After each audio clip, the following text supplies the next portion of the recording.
All right, here we are outside of town, and tell us where we are. We have just come from the church of San Jose, where there's a big fiesta taking place right to the right of the church. Okay. That's the church with the tower that you see up here, from where we just came. All right. This is the village of Los Ojos, New Mexico.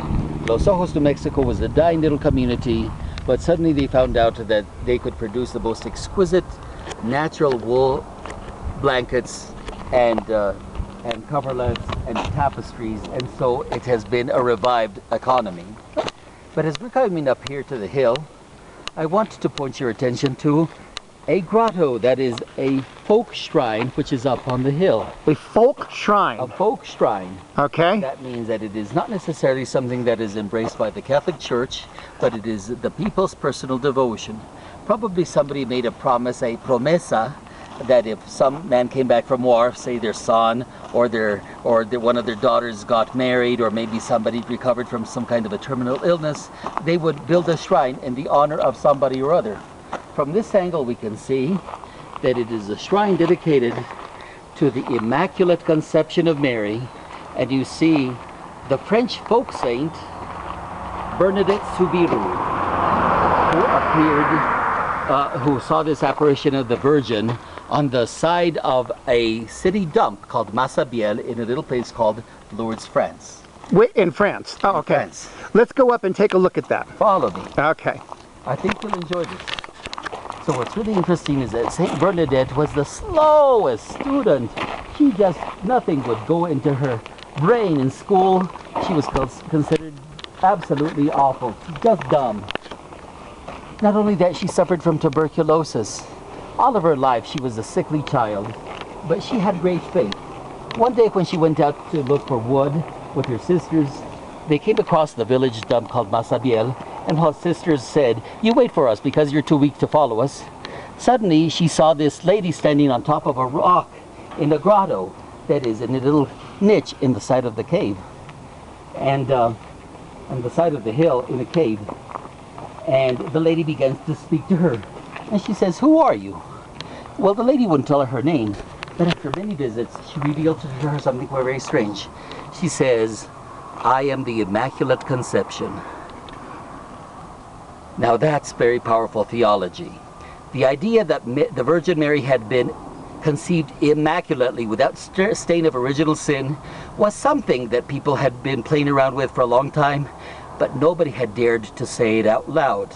Suddenly the lady didn't say, "I am the product of the Immaculate Conception," or "I am the fruit of Immaculate Conception." She says, "I am the Immaculate Conception."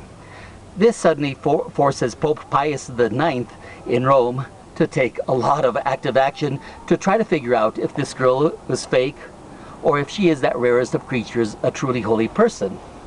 And so they followed over to the cave one day, and the lady, whom only Bernadette could see, told her, "Go get water from the cave and wash yourself in it." Well, the girl couldn't see any water anywhere, so she began to dig and wash her hands with mud. People thought she was like a pig. Yeah. And they couldn't figure out who she was. Long story short, again, many miracles began to take place at that particular grotto, and now it's known as Lourdes, France, and many people come from all over the world, some to receive miraculous healings, spiritual healings, physical healings. So far, and this is kind of interesting, only 65 actual miracles have been authenticated by the Vatican as having taken place in the grotto, the original grotto in Lourdes. But people have great devotion, no less here in northern New Mexico, in Los Ojos, New Mexico, where people will come and leave their rosaries, their votive offerings, all over the altars. Even these little like play toys or something. Little play toys. This means that one of their children probably got well, and this is in thanks to the Virgin, or maybe to St Bernadette herself. St Bernadette is buried inside a crystal coffin in Nanterre in France. But for the longest while, people would never believe that she had actually seen the Virgin Mary. Now we know better.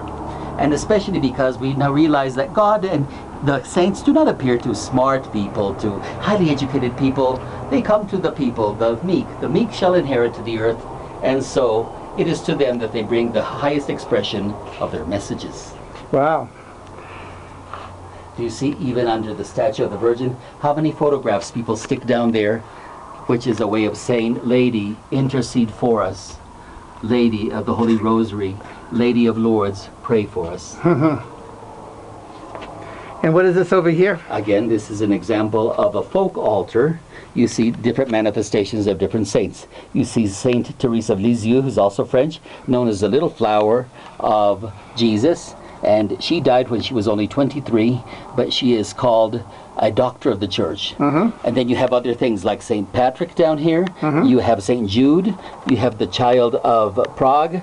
You the Child of Atocha, the Child of Prague, the Lady of Guadalupe. And you even have, if you'll focus down here, Frida Kahlo of Mexico. This is what you call a folk altar. Like what you would call sometimes the tribal church, right? Exactly, Yeah. a tribal church.